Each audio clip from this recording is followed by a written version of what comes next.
Seeing your favorite artist in person is one of the best feelings in the world. As a performer myself, I love the energy of DJing to a packed house. What if that feeling could be replicated in virtual reality? Watching a concert in VR is not a new concept. Many artists have done 360 videos of their shows. But Imogen Heap is taking it one step further by creating a hologram-like version of herself in VR. Imogen has always been at the forefront of emerging music technology, and her new project is no different. We're here in the UK to learn about an immersive VR experience she's created with TheWaveVR.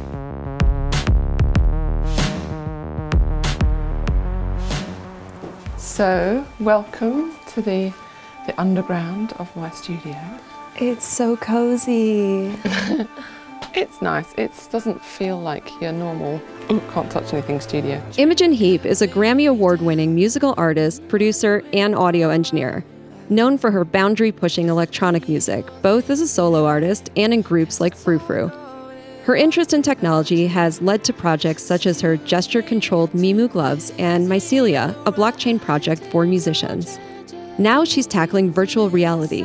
These are bits of, keyboards that, to be honest, I don't really use that much anymore. I do actually use this quite a lot. That is cool. Thunder and lightning.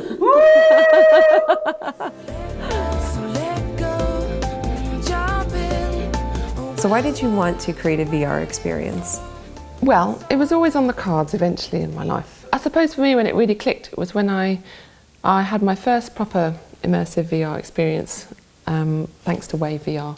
And Adam Arrigo from TheWaveVR was doing a demo. But actually for me the real magic came when I was interacting with Adam in the space, and I realised that I felt so much closer and more connected, that it wasn't this kind of distant magical space, it was this real human interaction. There was a sense of, oh actually this is quite normal, there's something every day about this. There's something, that I could bring into my music life with this. Experiencing music in VR has been around for a while, but unlike other companies, TheWaveVR features a social component and designs custom environments where users can interact with each other while at the same show. They've also created these social virtual reality experiences for artists such as Tokimonsta, The Glitch Mob, and Kill the Noise. I went to talk to Adam at TheWaveVR to learn more.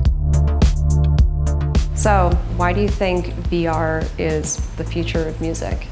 Our central mission is about kind of harnessing the power of VR technology and leveraging it to create a visual experience, an interactive experience, a social experience that you just couldn't have at a real show. So we think that the future of music is probably something that combines all of those elements. It's not just about how music gets performed or distributed in a new way, but how people socialize around it, how it's visualized.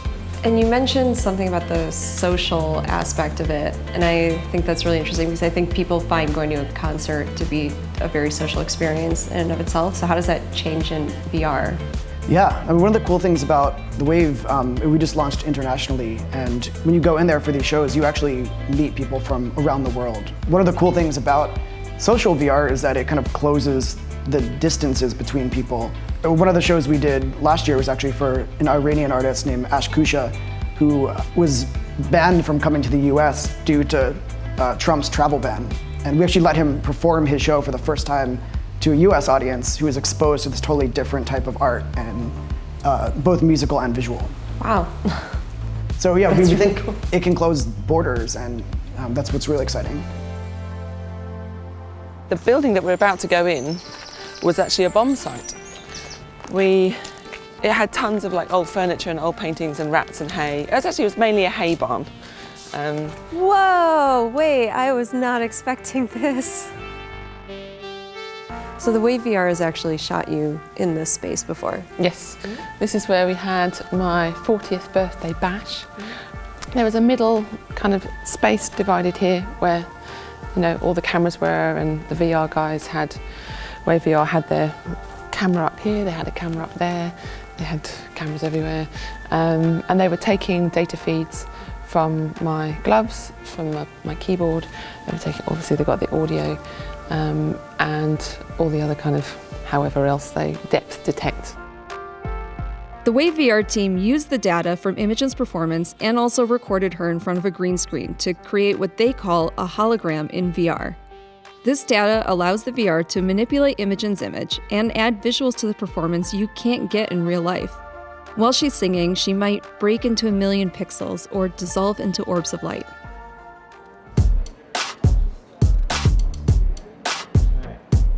Walk me through all of the different types of files and things that you have to put together in order to make this Imogen hologram happen.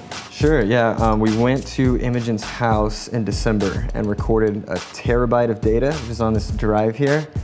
So that includes depth videos, which is what this is, which is 3D. What's a depth video? So instead of color, it has a distance for each pixel.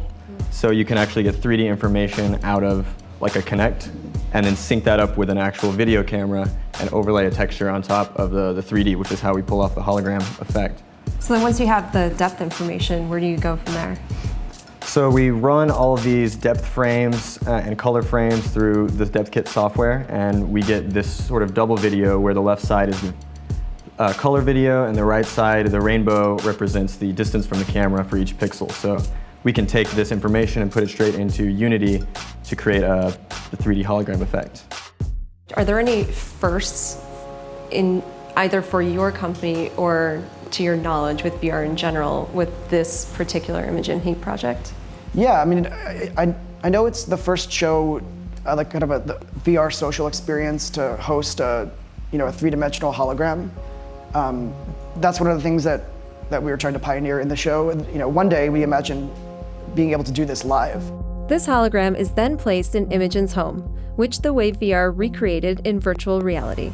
The end result is that fans can put on a headset and attend an intimate concert in Imogen's own living room. As much as I love the idea of space travel and these magical worlds, there's something about the real world that we shouldn't forget, and that what can we bring into that space for that to be magical. And one of the spaces in my life which is so dear to me is this house, and it is a truly magical beast. So this idea that the venue that the fans experience the VR concert in is my home. So they're actually on as if there were no walls, and you've just got the height of the building. So we've taken out all the ceilings. So you just have the shell of the house. So I was like, could we have just the floorboards, just so that you could, as if they were really the floorboards, and can we have paint on the walls and just make it look like a home? Because within that, just simply breaking apart the walls is just amazing enough. I think when you're in that space, you feel quite calm and relaxed, but you know that you have superpowers. So I think you don't need to wow people. I think that can happen in the VR space where you just get bombarded by all this new stuff for hitting your senses all the time, and it's actually quite exhausting and a bit like shouty. So I think I'm really enjoying how to bring everything really close. Do you think VR will become an integral component to how we experience music in the future? Yeah, I think VR and AR and God knows what else are.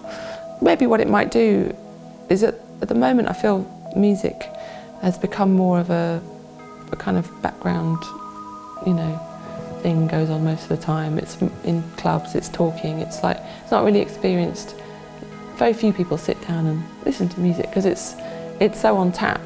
Also, as a musician, we have lots of different stems, lots of different versions of songs. I like the idea that you could explore an earlier version of a song by peeling back an old bit of wallpaper or something, or you might be able to take an apple from a tree and walk into somebody else's VR space, and that apple might be the drum pattern of this song, that you could kind of walk into another room and that would just suddenly turn that song by Pharrell into rubbish Imogen Heap drum pattern compared to his pattern, but how would that affect that? Or drag some string arrangements from a Bjork song into whatever else. I just like that idea that in time it could become that kind of flow.